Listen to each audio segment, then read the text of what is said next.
Hi all welcome to food for all. இன்றைக்கி நம்ம சேனலில் சூப்பரான ஒரு சப்பாத்தி ரோல் ரெசிபி தான் பார்க்க போகிறோம்.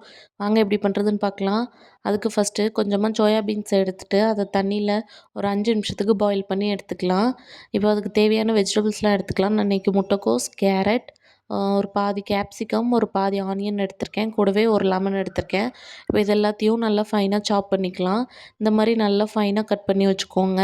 இப்போ ஒரு கடாயில் கொஞ்சமாக எண்ணெய் விட்டுட்டு, எண்ணெய் சூடாகிறதுக்கு முன்னாடியே லைட்டாக உங்ககிட்ட சிக்கன் 65 மசாலா இருந்தால் அது போட்டுக்கலாம். அப்படி இல்லாட்டி கரம் மசாலா, வத்தப்பொடி சேர்த்துட்டு நம்ம ஆல்ரெடி வேக வச்சு வச்சுருக்க சோயா பீன்ஸை ஒரு முறை தண்ணியில் வாஷ் பண்ணிவிட்டு அதை நல்லா பிழிஞ்சு மிக்சியில் ஒரு பல்ஸ் மோடில் விட்டு அதை வந்துட்டு கீமா மாதிரி ரெடி பண்ணிக்கலாம். ரெடி பண்ணிவிட்டு அதை இது கூட ஆட் பண்ணிக்கலாம். இப்போ அதுலேருந்து லைட்டாக தண்ணி விடும். அது நல்லா சுருண்டு வர வரைக்கும் நம்ம லைட்டாக ஃப்ரை பண்ணி எடுத்துக்கலாம். இப்போ அது நல்லா தண்ணிலாம் வற்றிடுச்சு. இப்போ அது கூடவே நம்ம கட் பண்ணி வச்சுருக்க வெஜிடபிள்ஸ்லாம் ஆட் பண்ணிக்கலாம். வெங்காயம், கேரட், கூடவே நல்லா தின்னாக ஸ்லைஸ் பண்ணி வச்சுருக்க கேப்சிகம், இது மூணையும் ஆட் பண்ணிக்கலாம். ஆட் பண்ணிவிட்டு நல்லா ஒரு முறை மிக்ஸ் பண்ணி ஒரு 5 நிமிஷம் மூடி போட்டு வேக விட்டுறலாம். இப்போது வெங்காயம், கேப்சிகம், கேரட்லாம் நல்லா வெந்ததுக்கப்புறமா நம்ம லாஸ்ட்டாக கேபேஜ் சேர்த்தா போதும். ஏன்னா கேபேஜ் வந்து சீக்கிரமாக வெந்துடும்.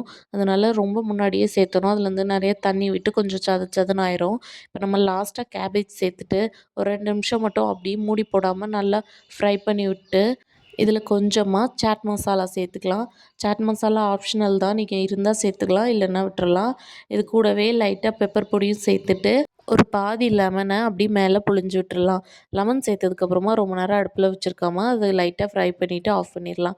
இப்போ நம்ம எப்போதும் போடுற மாதிரி சப்பாத்தி போட்டுட்டு அதில் ஒரு முட்டையை உடச்சி ஊற்றி இந்த மாதிரி சப்பாத்தியில் ஸ்ப்ரெட் பண்ணிக்கலாம். சப்பாத்தி வெந்ததுக்கப்புறமா முட்டையை உடச்சி ஊற்றிட்டு அதை 2 சைடும் போட்டு லைட்டாக வேக வச்சு எடுத்துக்கலாம்.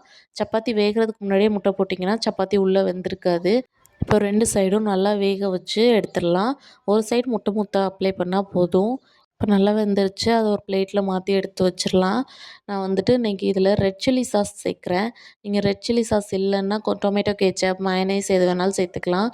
கொஞ்சமாக சாஸ் அப்ளை பண்ணிவிட்டு நீங்கள் அதுக்கு மேலே நம்ம ஃப்ரை பண்ணி வச்சுருக்க அந்த வெஜிடபிள்ஸ், இந்த சோயா கீமாவை மேலே வச்சுட்டு கொஞ்சமாக அதில் லெமன் ஸ்க்வீஸ் பண்ணிக்கலாம்.